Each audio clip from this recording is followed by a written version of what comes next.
January 17, 1945. Aachen, Germany. The winter air cut through the rubble like shattered glass. In the skeletal remains of what had once been a postal office near the west wall fortifications, a young woman pressed herself against a blackened stone wall. Her name was Marguerite Hoffmann, 23 years old, a signals auxiliary with the Wehrmacht's communications corps. Around her neck hung the thin cord of her headset, now silent. Above her head, the sky carried the drone of American bombers returning from runs deeper into the Reich. Her hands trembled not from the cold, but from the footsteps approaching through the debris. American voices.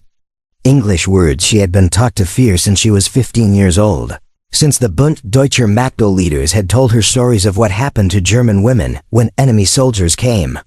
She touched her hair instinctively blonde, braided in the old way her grandmother had taught her, pinned against her head in the style the regime had once called the crown of German womanhood. In that moment, alone in the ruins with foreign boots crunching closer, that crown felt like a target when the American GI rounded the corner, his rifle lowered. His face young and uncertain, Marguerite Hoffmann whispered in broken English, the only words that came to her terror-frozen mind. "My hair. Please don't touch it." What happened in the seconds, minutes, and hours that followed would shatter something in her understanding of the world. Not her body, not her dignity, but the entire architecture of everything. She had been taught to believe, to understand the weight of. Those words, please. Don't touch it, one must first understand. What German women had been told about the enemy. From 1939 onward, the Reich Ministry of Public Enlightenment and Propaganda had constructed an elaborate mythology around the Allied forces, particularly the Americans. Joseph Goebbels' newsreels showed them as materialistic barbarians, racially corrupted mongrels with no respect for European culture or feminine virtue.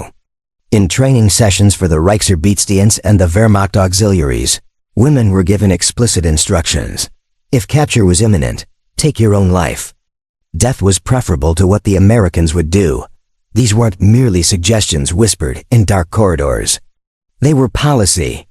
In the archives of the German Federal Military Archive in Freiburg, researchers have uncovered training manuals distributed to female auxiliaries in late 1944.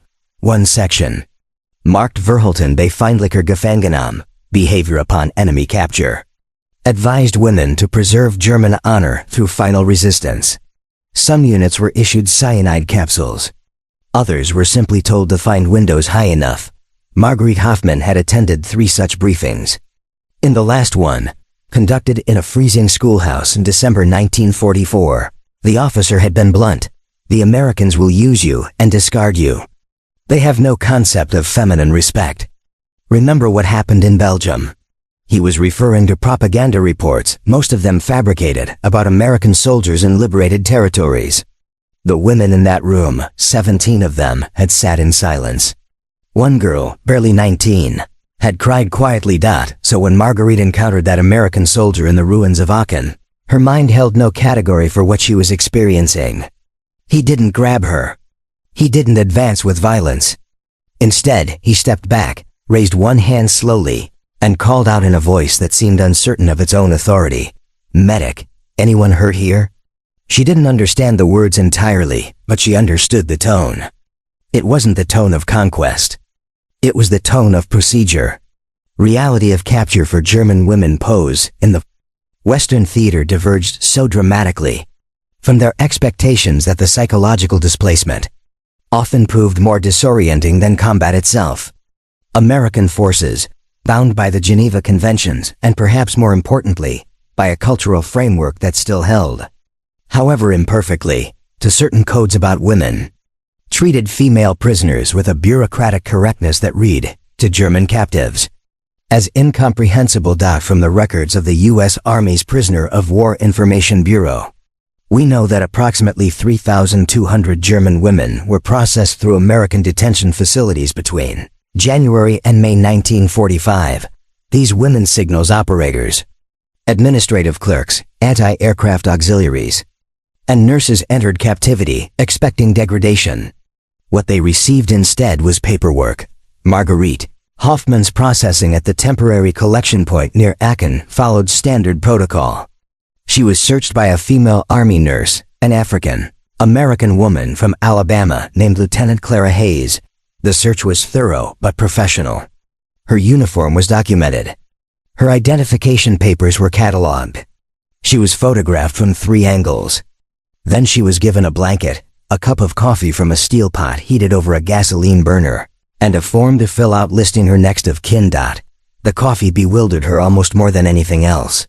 It was real coffee, not the acorn substitute she'd been drinking for 2 years. It was hot, and it was given to her without ceremony, as if she were simply a person who might want coffee. She held the tin cup in both hands and stared into it, watching the steam rise, trying to reconcile this object with everything she had been told about American cruelty. "You don't want it?"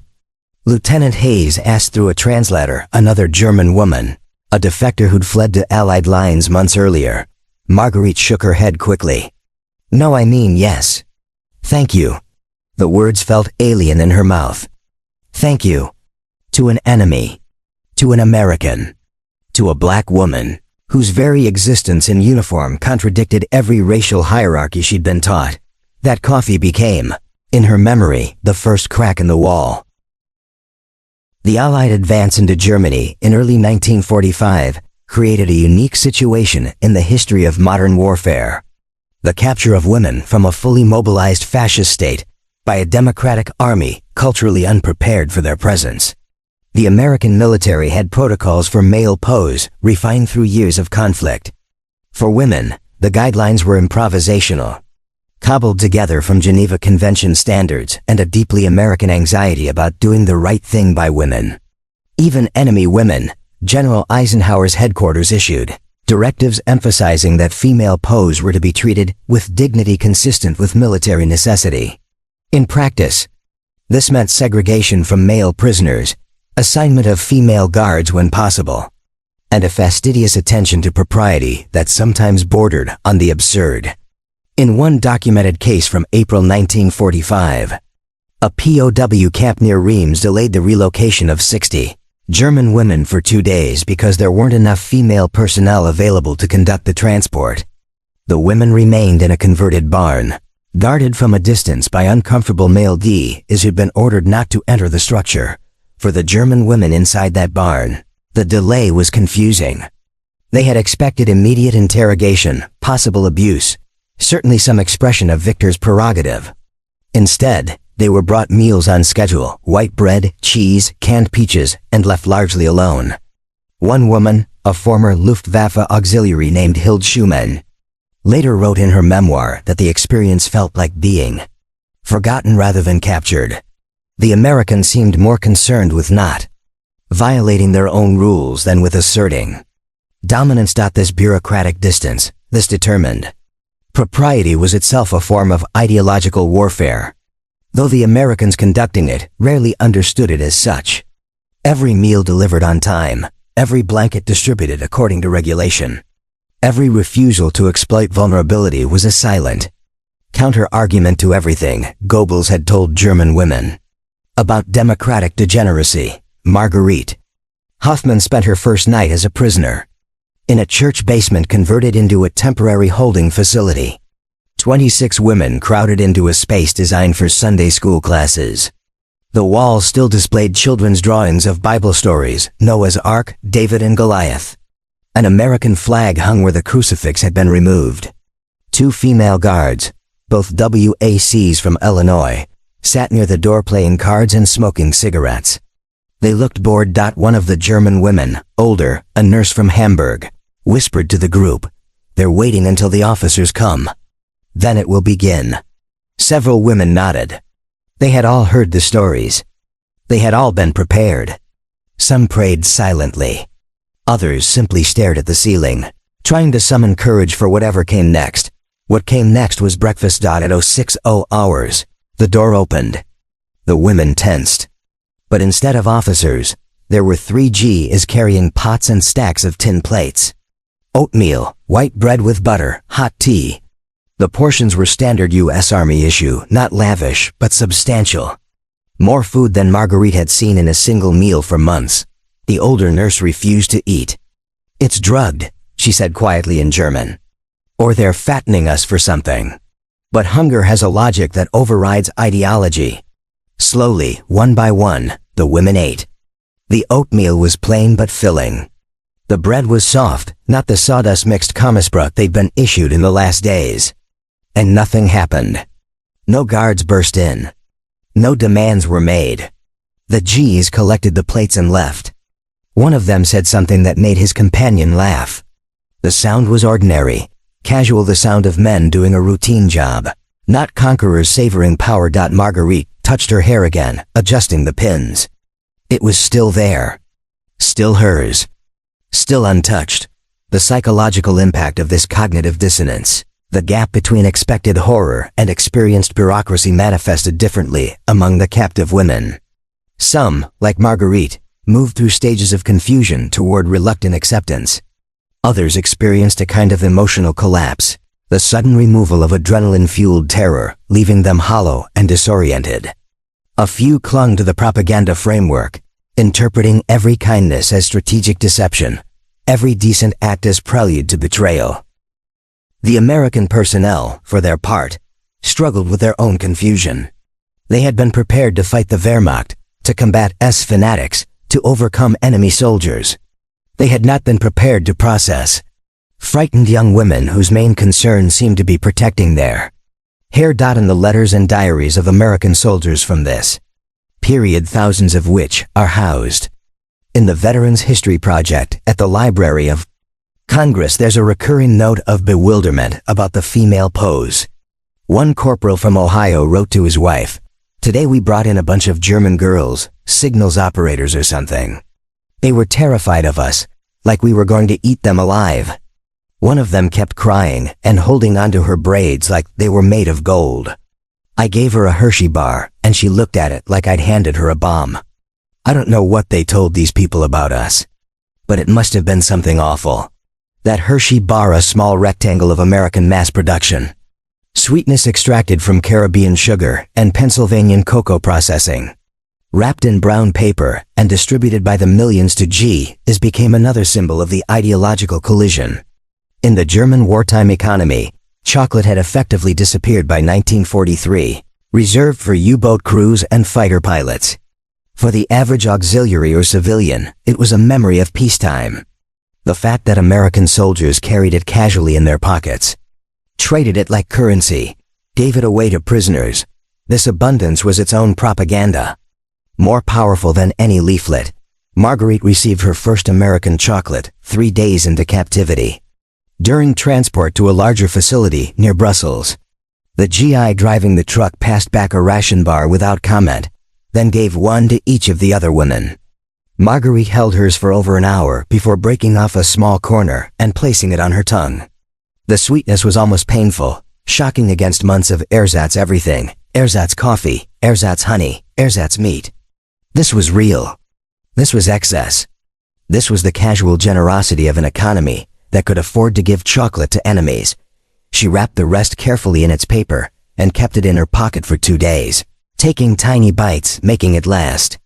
Not because she was hungry, the American rations were keeping her fed, but because she needed time to understand what the chocolate meant. It was evidence of something. But evidence of what? American wealth? American waste? Or something more fundamental about systems and choices and what nations could become? The POW facility outside Brussels was a converted factory complex, its warehouses transformed into dormitories and processing centers. By March 1945, it held nearly 800 German prisoners, including 43 women. The women's section occupied a former textile workshop, its high windows still equipped with blackout shades. Cots were arranged in neat rows. A schedule was posted on the wall: wake up, breakfast, exercise period, lunch, recreation, dinner, lights out. It read like summer camp, if summer camp were ringed with barbed wire and guard towers. The commandant, a Captain Morris from Vermont, addressed the women through an interpreter on their first day. You are prisoners of war under the protection of the Geneva Conventions. You will be treated fairly. You will follow regulations. You will not be harmed. If you have complaints or medical needs, Report them through proper channels. The words were formal, almost stilted. He looked uncomfortable, as if he'd rather be anywhere else than explaining bureaucracy to enemy women. Proper channels. Regulations, complaints. The vocabulary itself was foreign. In the Wehrmacht, in the party organizations, there had been orders and obedience. The idea that a prisoner might have a complaint, might file it through channels and expect response belonged to a different universe of assumptions. And yet the system worked, after its fashion. When one of the women reported chronic stomach pain, she was taken to the facility's medical unit and examined by an army doctor. Ulcer, stress-induced. She was given medication and a modified diet. When another complained that the barracks were too cold at night, additional blankets were distributed. Not immediately, and not without paperwork, but they arrived.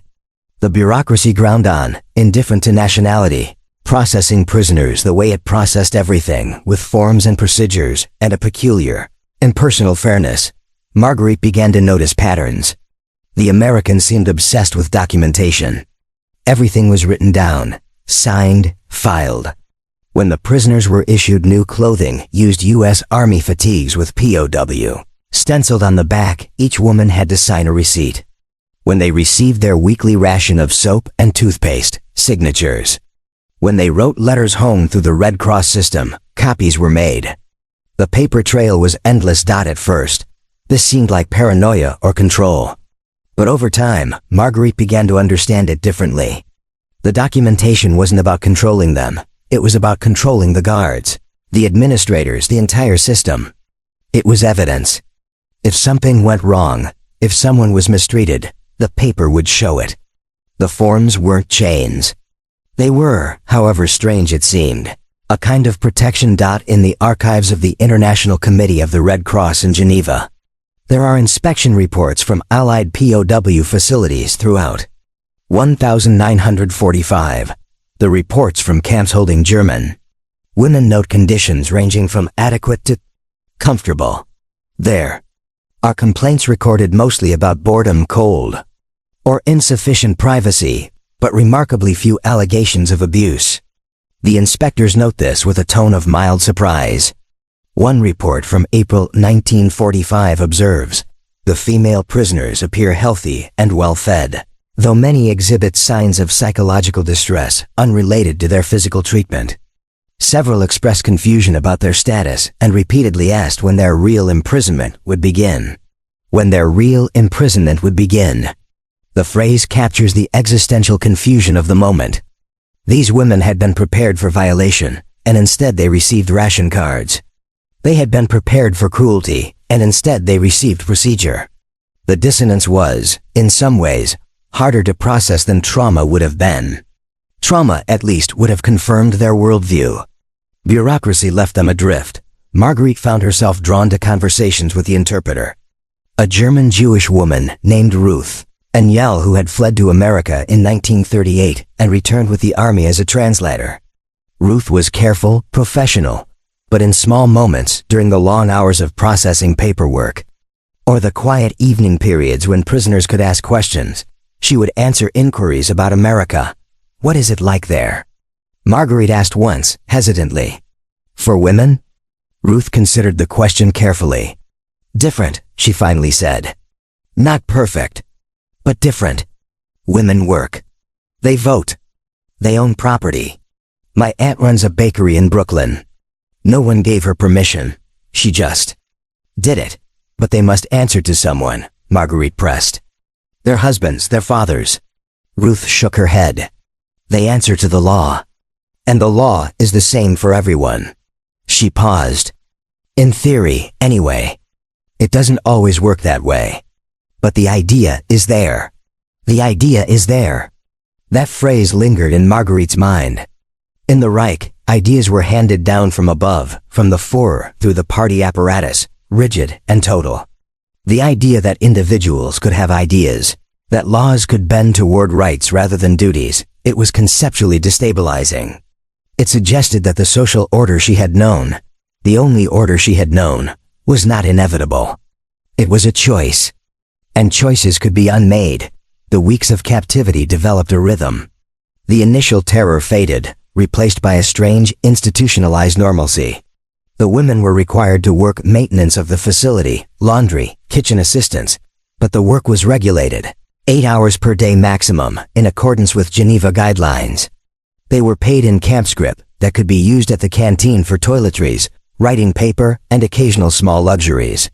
The amount was nominal, but the principle that even prisoners could earn and spend was revolutionary to women who had served a system where labor was obligation and compensation was survival. In the recreation periods, some women read books from the camp library, German texts provided by the Red Cross, American newspapers in English for those who could manage them. Others knitted or wrote letters. A few organized calisthenic sessions, maintaining fitness routines from their auxiliary training. And in the quiet spaces between activities, they talked. They shared rumors and fears, memories and hopes. And increasingly, they asked each other the question they didn't quite know how to phrase. What does this mean? What does it mean that we are here, alive, whole, bored even when we expected to be destroyed? Marguerite noticed that she no longer touched her hair reflexively. The hypervigilance of those first days had faded. Her braids remained pinned in the German style, but now it was habit rather than armor. The American guards, mostly women now, WACs assigned specifically to female POW oversight, paid no attention to anyone's hair. They paid attention to schedules and regulations, to counts and procedures. They were professional.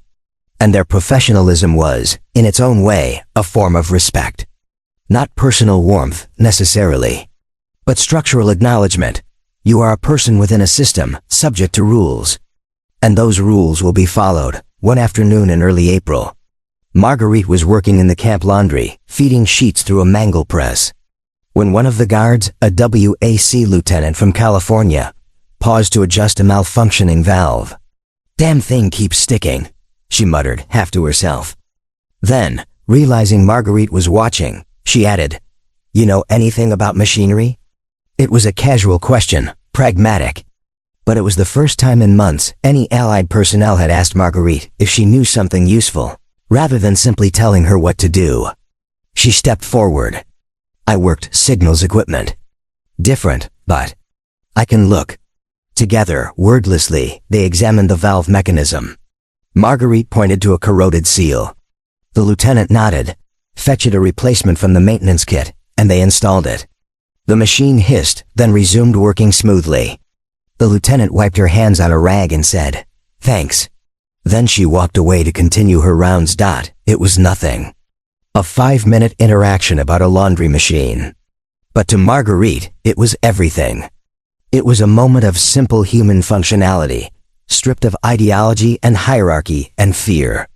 It was two people solving a small problem together, because the problem needed solving. In that moment, she was not a prisoner, and the lieutenant was not a captor. They were just two women making a machine work. That night, lying on her cot, Marguerite stared at the ceiling and let herself think a thought she had been avoiding for weeks. I was lied to. About everything. The ideological transformation of captured German women during this period, the erosion of national, socialist belief structures through exposure to Allied, particularly American, operational culture, was not a deliberate deprogramming program. The Americans ran no formal re-education courses for female POWs in early 1945. Their focus was on security, processing, and eventual repatriation. The transformation happened instead through the accumulated weight of small contradictions, the chocolate that shouldn't exist, the paperwork that protected rather than oppressed, the black lieutenant who was competent and professional, the casual assumption that even prisoners had certain rights. Each contradiction was minor. Together, they were tectonic. Historians of the period have noted that female POWs returned to Germany with a distinctly different psychological profile than male prisoners. From the Eastern Front, the men brought back trauma and rage, the psychic wounds of Siberian camps and Soviet vengeance. The women from American custody brought back confusion and quiet doubt. Many would later report that captivity had broken something in them, not their bodies or their spirits, but their certainty. They had been taught that democracy was chaos and abundance was illusion, and then they had lived for months inside the machinery of democratic procedure, eating food produced by industrial abundance. The cognitive dissonance was permanent.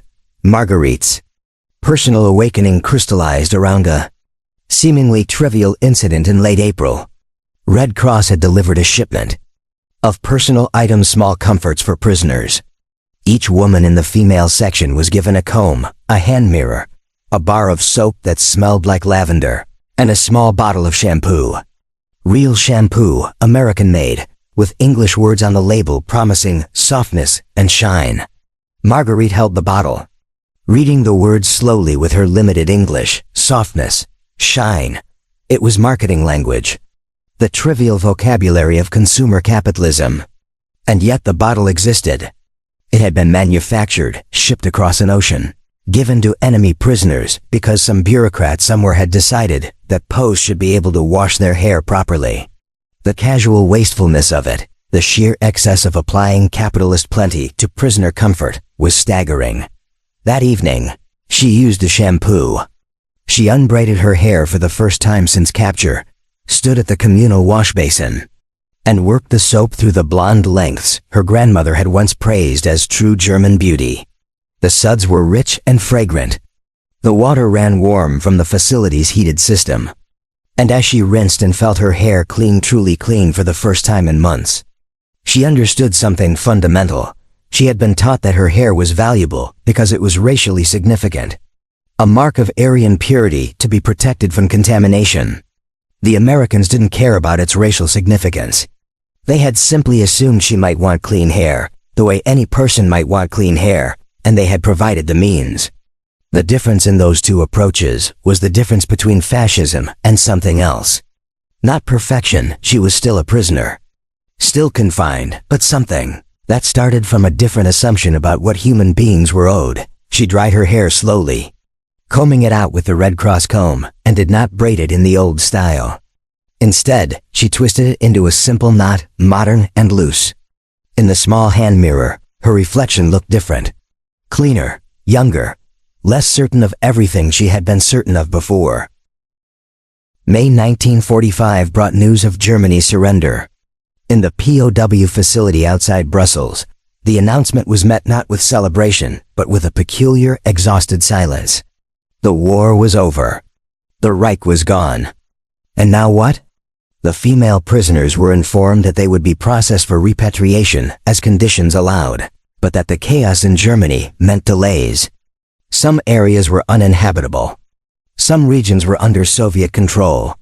The bureaucracy ground forward, sorting destinations, checking identifications, coordinating with the Red Cross and the emerging occupation authorities.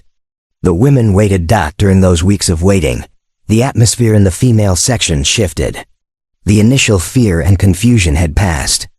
The rigid hierarchy of Wehrmacht discipline had dissolved. What remained was a strange, liminal community of women in transit, suspended between one world and another, trying to understand what they were returning to. Some, the older ones or the true believers, remained defiant. They insisted the surrender was temporary, that the Americans would soon fight the Soviets and need Germany again. They clung to the old narratives even as the evidence crumbled.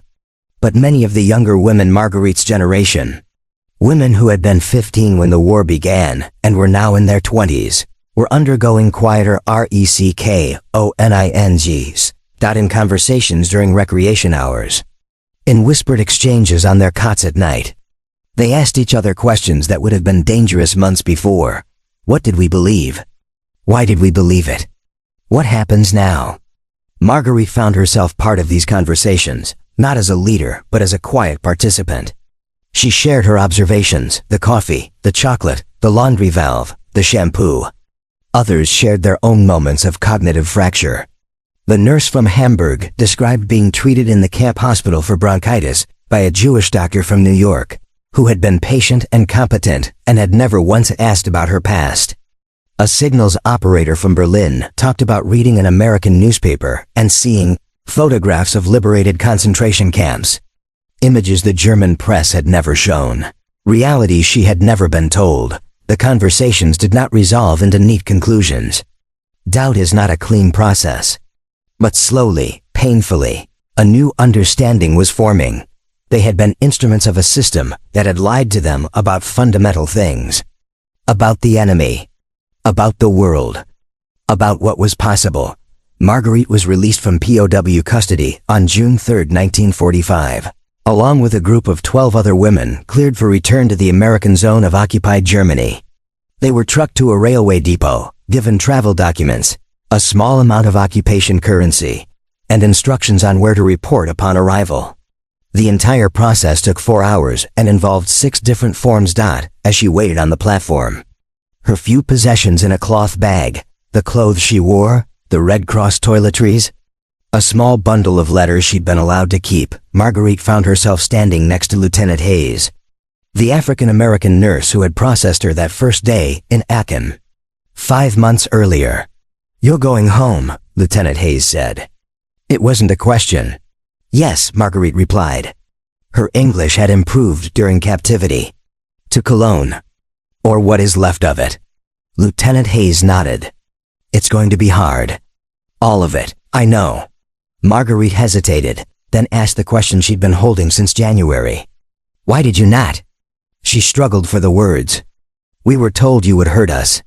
All of us women. We were told terrible things. But you didn't. Why?" Lieutenant Hayes was quiet for a long moment. Then she said, "Because that's not who we are. Maybe we don't always live up to it. Maybe we fail more than we should. But the idea is there. The idea that you don't have to hurt people just because you can. The idea that there are rules, even in war. Especially in war. The idea is there." The same phrase Ruth Engel had used. The same concept that had been eating away at Marguerite's certainty for months. "In Germany," Marguerite said slowly, "we had ideas too. We were told they were great ideas. About strength, about purity, about destiny." She looked down at her hands. "Now I think maybe they were not ideas. Maybe they were just excuses. For hurting people." Lieutenant Hayes met her eyes. "Yeah," she said quietly. "Maybe they were." The train whistled. Marguerite picked up her bag. "Thank you," she said. "For the coffee. For all of it." Lieutenant Hayes gave a small, tired smile. "Go rebuild your country," she said. "Do it better this time." Marguerite boarded the train. Through the smudged window, as the platform began to slide away, she saw Lieutenant Hayes standing in her uniform, watching the train depart. Then the depot was gone, and the landscape was ruins and reconstruction. Refugees and occupation forces, the broken geography of a broken nation. She touched her hair still in the loose modern knot. No longer the crown of German womanhood, and felt the ghost of that January terror. The moment in Aachen when she had whispered, "Please don't touch it," to a foreign soldier who had stepped back instead of forward. That moment had been a hinge. On one side was the world she had been taught to expect. Brutality, dominance, the logic of conquest. On the other side was the world she had actually experienced. Bureaucracy, procedure, and the strange, imperfect dignity of being processed rather than violated. The world she had known the Reich. The Führer, the 1,000-year promise, had been built on myths of strength through purity, of glory through domination. It had told her that enemies were monsters and that democracy was weakness. And then democracy had defeated her nation, captured her, fed her chocolate, given her shampoo, treated her pneumonia, fixed laundry machines beside her, and sent her home with paperwork. It was the paperwork, more than anything, that haunted her. Not the violence she had expected, but the administrative care she had received.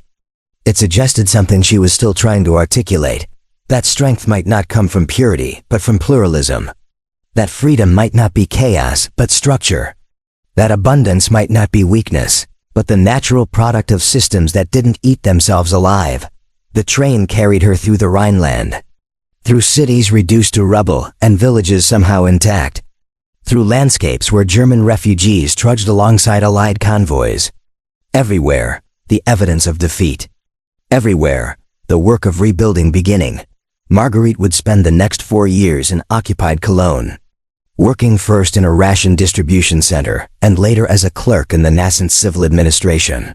She would watch as the Marshall Plan dollars flowed in, as the Deutschmark replaced the worthless Reichsmark, as democracy was not imposed by force, but constructed through tedious, bureaucratic processes, elections and town councils and forms and procedures. She would see her country transform from corpse to convalescent to something new. Something that looked westward rather than eastward. Something that chose prosperity over purity. She would marry in 1949. A mechanic who had been a Wehrmacht conscript and who shared her quiet determination never to speak of the war with pride. They would have 3 children, raise them in a Germany that was democratic and boring and prosperous. A Germany where chocolate was ordinary and paperwork was everywhere, and the government changed through votes rather than violence. And sometimes, in the privacy of her own thoughts. Marguerite would return to that moment in January 1945 in the ruins of Aachen, when she had been so certain of what was coming and so utterly wrong. She would think about the coffee and the shampoo, about Lieutenant Hayes and Ruth Enyo, about the laundry valve and the forms and the strange mercy of bureaucracy. She would think about how her hair, the hair she had been so desperate to protect, had never been in danger from the Americans. The danger had always come from the ideology that taught her it mattered, that told her she was valuable only as a symbol of racial mythology, rather than as a human being who might want clean hair and hot coffee, and a life lived without terror. In her later years, when students came to interview the generation that had lived through the Reich's collapse, Marguerite would struggle to explain what captivity had taught her. It was not a simple lesson. It was not a dramatic revelation. It was a slow accumulation of small contradictions that had eventually broken through the architecture of lies she had been raised inside. They treated us correctly, she would say, searching for words. Not kindly exactly, correctly, with rules. And the rules were the same for everyone more or less. That was the thing. The rules existed, and they applied. In Germany we had rules too, but they were for control. American rules were for, I don't know, limitation? They limited what even the powerful could do. That was new. And then, always she would touch her hair white now, cut short in the modern style, and say, I was so afraid they would hurt me. I had been told all these terrible things. But what they actually did was process me. They gave me forms to fill out. It sounds funny now, but at the time, it was revolutionary. The story of Marguerite Hoffmann and the thousands of German women like her, women who expected violence and received bureaucracy, who feared conquest and experienced procedure, is not a story of American perfection. The United States in 1945 was a segregated nation, hypocritical in its application of democratic principles, capable of its own cruelties. The Japanese internment camps, the Jim Crow South, the coming Cold War purges, all of these were real, and all of them complicate any simple narrative of American virtue. But the experience of German female POWs in Western Allied custody reveals something important about competing systems. It reveals that even imperfect democracies, even flawed implementations of law and rights, operate from fundamentally different assumptions than fascist regimes. The difference is not that democracies never do wrong. They do, but that within democratic systems, the ideal of not doing wrong exists as a tension, a standard that can be invoked, a framework that limits the worst excesses. Fascism offered certainty, hierarchy, and the clarifying simplicity of dominance. Democracy offered confusion, paperwork, and the frustrating complexity of competing rights. Fascism promised glory. Democracy delivered forms in triplicate. And when those two systems collided on the battlefields and in the POW camps of 1945, when the theory met the practice, the women who had been raised on fascist certainty discovered that democratic confusion was not weakness, but resilience. Not chaos, but structured pluralism. The system that could give chocolate to enemies. That could process prisoners with procedure rather than cruelty. That could rebuild nations rather than just conquer them. That system had a strength the Reich had never understood. In the end, Marguerite's hair was never touched, not in the way she had feared, not in any way that violated her dignity. It remained hers to style as she chose, to cut or grow, to mark her individuality rather than her category. That simple fact, that her body remained her own even in captivity, was the quiet testimony of a different kind of power. Not the power to dominate, but the power to restrain domination. Not the strength of conquest, but the strength of principle. The American soldier, who had stepped back instead of forward that January day in Aachen, probably never knew what that gesture meant. He was following orders, maintaining discipline, doing his job. But to the terrified woman watching him, that step backward was a revelation. It was evidence that the world could work differently than she had been taught. It was the first crack in the wall of lies, and through that crack eventually came light. Not the harsh, purifying light of fascist certainty, but the complicated, imperfect, bureaucratic light of democracy, messy and procedural and insistent, on forms and rules, and the radical proposition that even enemies might be human beings deserving of correct treatment. That light would rebuild Germany. It would reshape Europe. And it would remain, decades later, in the memory of an old woman touching her white hair and remembering the moment she learned that her greatest fear had been a lie, and that the truth, however strange, however bureaucratic, was something she could build a life on. The idea is there. In coffee and chocolate. In paperwork and procedure.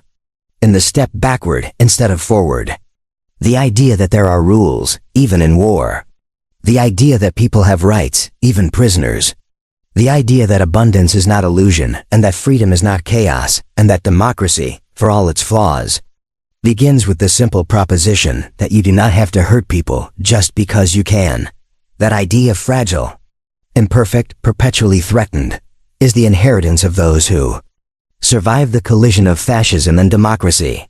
In the spring of 1945, it is the lesson written not in grand declarations but in tin cups of coffee, in bars of lavender soap, in the forms filled out and filed away. It is the quiet truth that Marguerite Hoffmann carried out of captivity and into the rest of her life, that the world she had feared would destroy her had instead, through its very refusal to violate her, destroyed only her certainty. And in that destruction was the seed of something better. The train reached Cologne at dusk.